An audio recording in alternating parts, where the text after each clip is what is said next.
Ja, hallo und willkommen zu einem neuen Video von mir. Heute habe ich wieder eine weitere Used MD500 von Flightzone für euch. Und zwar nicht irgendeine, sondern wie ihr sehen könnt, die Hawaii- bzw. Magnum-Version. Die gibt es nämlich nach der kleinen Version jetzt auch hier in der großen Ausführung. Natürlich auch hier RTF mit allem, was dazugehört. Ich hatte euch ja schon mal die große MD500 von Flightzone in der gelben Version vorgestellt. Hier im Hintergrund die. Daher werde ich jetzt hier auch nicht mehr auf die Fernsteuerung und die ganzen Funktionen eingehen. Die sind ja vollkommen identisch. Die könnt ihr euch dann in diesem Video anschauen. Auch der Packungsinhalt ist komplett identisch, daher zeige ich euch hier mal kurz einen Überblick, was alles dabei ist, um das Video nicht unnötig in die Länge zu ziehen. Und wir legen diesmal direkt mit dem genaueren Blick auf die neue Hawaii-Version los und danach gehen wir natürlich auch noch draußen fliegen. Viel Spaß, let's go! Hier haben wir jetzt die große Magnum-Version der MD500 einmal komplett vor uns. Ich habe hier auch schon mal wieder das Landegestell angeschraubt und die kleine Antenne eingesteckt. Die sollte man dann auch einkleben, wenn ihr die dauerhaft dran lassen wollt. Wie eingangs gesagt, ist das hier eigentlich exakt die gleiche Version wie die gelbe, mit nur einem einzigen Unterschied, dass wir hier bei der Used die runde Nase haben und bei der gelben Version hatten wir die spitze Nase. Das heißt, wir haben hier also eine MD500D und die gelbe war eine MD500E. Den gleichen Fall haben wir auch bei der bereits vorgestellten Magnum-Version in klein. Da handelte es sich ebenfalls um die Variante mit der spitzen Nase, also auch eine MD500E. Das heißt, diesmal haben wir auch den exakt gleichen Modelltyp wie bei der Fernsehserie. Die hatte nämlich auch eine runde Nase vorne.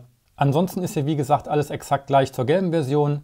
Wir haben hier auch wieder viele schöne Nieten und Konturen auf dem Rumpf und im Heckausleger verteilt. Das Landegestell ist ebenfalls hier wieder sehr schön gemacht und hat auch ein paar Nieten mit angeformt. Genauso wie das hintere T-Leitwerk, das auch sehr schön detailliert gemacht wurde und ebenfalls mit Nieten versehen wurde. Wir haben hier natürlich auch wieder als Antriebe beides Brushless-Motore verbaut, wobei der Hauptmotor hier wieder über eine Ritzel-Zahnradverbindung den Hauptrotor antreibt und der Heckmotor treibt den Heckrotor natürlich hier direkt an. Dieser sitzt erfreulicherweise auch auf der richtigen linken Seite in Flugrichtung. Natürlich haben wir hier auch wieder einen 5-Blatt Hauptrotorkopf verbaut. Dieser besteht aus Kunststoff. Die Taumelscheibe, die Hauptrotorwelle und das Rotorkopf-Zentralstück wurden allerdings aus Metall gefertigt. Angesteuert wird die Taumelscheibe natürlich auch wieder über 3 Mikroservos. Auf der Unterseite befindet sich auch bei der Magnum-Version ein optischer Höhensensor, der das Höherhalten etwas vereinfachen soll. Die Scheiben sind auch hier wieder komplett schwarz, was auch hier zu der Farbvariante sehr gut passt, wie ich finde. Die vordere Rumpfhaube können wir auch wieder hier ganz einfach abnehmen. Darunter befindet sich dann das Steuerbord mit der ganzen Elektronik und einem Ein-Ausschalter. Und darunter haben wir natürlich auch wieder das Akkufach. Hier kann man dann den Hardcase-Lipo ganz einfach bis zum Anschlag reinstecken und dann mit dem Hebel hier am Hardcase zusätzlich noch sichern. Etwas Beleuchtung haben wir hier auch noch angebracht. Und zwar einmal hier vorne den hellen Landescheinwerfer und ganz hinten am Heckrohr haben wir noch eine rote LED. Mehr Beleuchtung haben wir hier leider nicht. Die Lackierung und die Schriftzüge sind auch wieder sehr schön lackiert worden. Wir haben diesmal eine leicht matte Lackierung. Ich glaube, in der Serie war die Used glänzend lackiert, aber ansonsten finde ich, kommt die Lackierung dem Original schon sehr nah. Die MD500 hat einen Rotorkreisdurchmesser von 320 mm, eine Länge von 330 mm und ein Abfluggewicht von ca. 240 Gramm. Jetzt zeige ich euch nochmal ein paar Drehtelleraufnahmen und dann gehen wir fliegen.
Hier am Ende jetzt mal ein wirklich kurzes Fazit. Optisch wieder ein sehr schönes Modell, auch in der Größe, wie ich finde, nicht zu groß und nicht zu klein.